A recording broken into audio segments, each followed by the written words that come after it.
রাজ্যের ৬ বিধানসভা কেন্দ্রের উপনির্বাচন চলছে। বিভিন্ন জায়গার ছবি তুলে ধরছি। মাদারিহাট কেন্দ্র অত্যন্ত গুরুত্বপূর্ণ, কারণ এই ৬টি জায়গার মধ্যে এই কেন্দ্রটি একমাত্র বিজেপির দখলে রয়েছে। আর সেখানেই এবারের বিজেপি প্রার্থী রাহুল লোহার তিনি কালী মন্দিরে পুজো দিয়ে ভোট দিলেন মাদারিহাটের বিজেপি প্রার্থী রাহুল লোহার।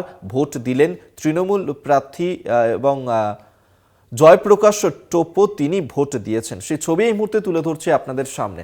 এবং মাদারিহাট কেন্দ্রে সেখানে মনোজ টিগ্গা তিনি সাংসদ হওয়ার কারণে সেখানে উপনির্বাচন চলছে এবং সেখানে এবারে উপনির্বাচনে বিজেপির প্রার্থী করা হয়েছে রাহুল লোহারকে।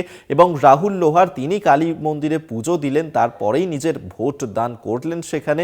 অন্যদিকে মাদারিহাটে তৃণমূল প্রার্থী জয়প্রকাশ টোপ্পো তিনিও ভোট দিলেন সেখানে। সেই ছবি এই মুহূর্তে তুলে ধরছি আপনাদের সামনে।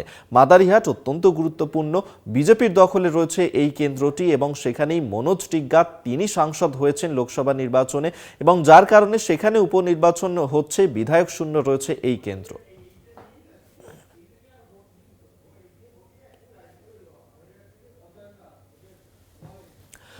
মাদারিহাটের ছবি এই মুহূর্তে তুলে ধরছি আপনাদের সামনে। আমরা সেই মাদারিহাট কেন্দ্রে যেখানে বিজেপি প্রার্থী রাহুল লোহার তিনি ভোট দিয়েছেন, তার আগে কালী মন্দিরে গিয়ে পুজো দিয়েছেন।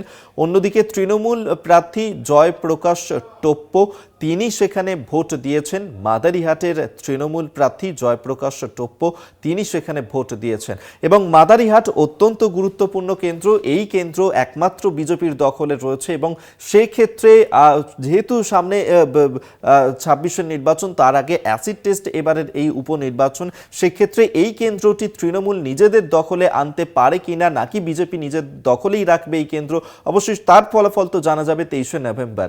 আমরা এদিকেই নজর রাখবো। সরাসরি মুহূর্তে মাদারিহাটে আপনাদেরকে নিয়ে যাব।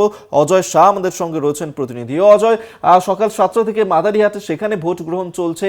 বিজেপি প্রার্থী রাহুল লোহার তিনিও ভোট দিয়েছেন, তৃণমূল প্রার্থী জয়প্রকাশ টোপ্পো তিনিও সেখানে ভোট দিয়েছেন নিজের। কি ছবি সব মিলিয়ে ধরা পড়ছে সেখানে? দেখো অবিক, রাজ্যের ৬টি আসনে বিধানসভার উপনির্বাচন হচ্ছে, পাশাপাশি মাদারিহাটে উপনির্বাচন হচ্ছে। আর মাদারিহাটের উপনির্বাচন গুরুত্বপূর্ণ রয়েছে, কেননা রাজ্যের ৫টি আসনে তৃণমূলের দখলে ছিল, কিন্তু এই মাদারিহাট বিজেপির দখলে ছিল।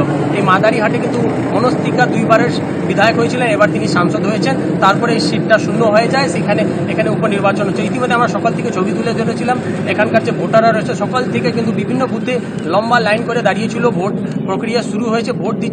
ইতিমধ্যে এখানকার যিনি বিজেপি প্রার্থী রয়েছেন রাহুল লোহার, সকাল সকাল তিনি কিন্তু এলাকার কালী মন্দিরে গিয়ে পুজো দেন। তারপরে নিজের যে বুথ রয়েছে বুথে গিয়ে তিনি কিন্তু সেখানে আমরা রয়েছি। কিন্তু এই যে মাদারিহাট বিধানসভার যে বুথ রয়েছে ডিমডিমা চা বাগান, সেখানে আমরা চলে এসেছি। এখানে কিন্তু ইতিমধ্যে এখানকার যে তৃণমূল প্রার্থী রয়েছেন জয়প্রকাশ টোপ্পো তিনি কিন্তু এসে ভোট দিয়েছেন। আর সকাল থেকে কিন্তু খুবই উৎসাহ লক্ষ্য করা যাচ্ছে আলিপুরদুয়ার জেলার এই মাদারিহাট বিধানসভার ভোটারদের মধ্যে। তোমাকে জানিয়ে রাখি, আলিপুরদুয়ার জেলার এই মাদারিহাট বিধানসভায় কিন্তু 7 জন প্রার্থী রয়েছে। তৃণমূলের জয়প্রকাশ টোপ্পো, বিজেপির রাহুল লোহার, পাশাপাশি আর 5 জন রয়েছেন। কিন্তু এই তৃণমূল আর বিজেপিতে এবার কিন্তু হাড্ডাহাড্ডি লড়াই লক্ষ্য করা যাচ্ছে। কার দখলে যাবে এই সিটটা কিন্তু এইটাই দেখার বিষয়। অজয়, মাদারিহাট কেন্দ্রে সেখানে কি এখনো পর্যন্ত শান্তিপূর্ণভাবেই ভোট গ্রহণ চলছে? দেখো অভিক, মাদারিহাট কিন্তু এবার কিন্তু ভোটে কিন্তু শান্তিপূর্ণই ভোট হচ্ছে। প্রতিটি বুথে কিন্তু কেন্দ্রীয় বাহিনীর জওয়ানরা রয়েছেন, 4 জন করে কেন্দ্রীয় বাহিনীর জওয়ান দেওয়া হয়েছে। পাশাপাশি যে পুলিশ কর্মী রয়েছে তারাও রয়েছে। সকাল থেকে যে দৃশ্য আমরা দেখতে পাচ্ছি, সমস্ত জায়গায় কিন্তু শান্তিপূর্ণ ভোট হচ্ছে। এখন পর্যন্ত কিন্তু কোনো জায়গা থেকে কোনো কিছুর ঘটনার আমরা খবর পাইনি। আপাতত ধন্যবাদ তোমাকে। অজয় শাহ এতক্ষণ সরাসরি মাদারিহাট কেন্দ্র থেকে আমাদের সঙ্গে ছিলেন প্রতিনিধি। এবং মাদারিহাটে সেখানে বিজেপি প্রার্থী রাহুল লোহার তিনি ভোট দিয়েছেন কালী মন্দিরে পুজো দিয়ে। তৃণমূল প্রার্থী জয়প্রকাশ টোপ্পো তিনিও নিজের ভোট দিয়েছেন।